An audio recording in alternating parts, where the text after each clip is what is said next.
Novica o napovedanem poseku vseh 222 dreves v najdaljšem lipovem drevoredu v Sloveniji razburja.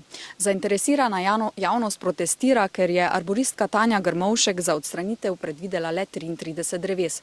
V svoji strokovni oceni, v kateri smo tudi dobili pogled, pa je ocenila, da bi bilo smotrno drevesa sanirati in ohranjati, dokler je to možno. Na drugi strani župan Soršak pravi, da je drevored v slabem stanju in da nima dolgoročne prihodnosti. Problem je po njegovih besedah velika okuženost z parazitom belo omelo, ki bi v primeru zgolj pomladitve drevoreda kmalu prešlo tudi na nova drevesa.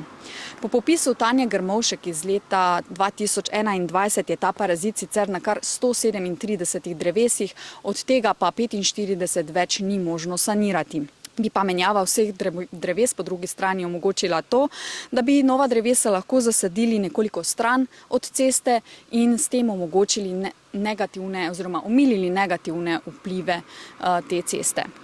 S takim posegom se strinja tudi Zavod za varstvo naravne dediščine, pa Univerza v Mariboru kot lastnica zemljišč, načeloma pa tudi Zavod za varstvo kulturne dediščine, ki soglasja za poseg vseh dreves sicer še ni podal. Kakorkoli že, burni odziv javnosti je za zdaj dosegel to, da bo poseg počakal. Že oktobra so namreč severno linijo drevoreda želeli posekati.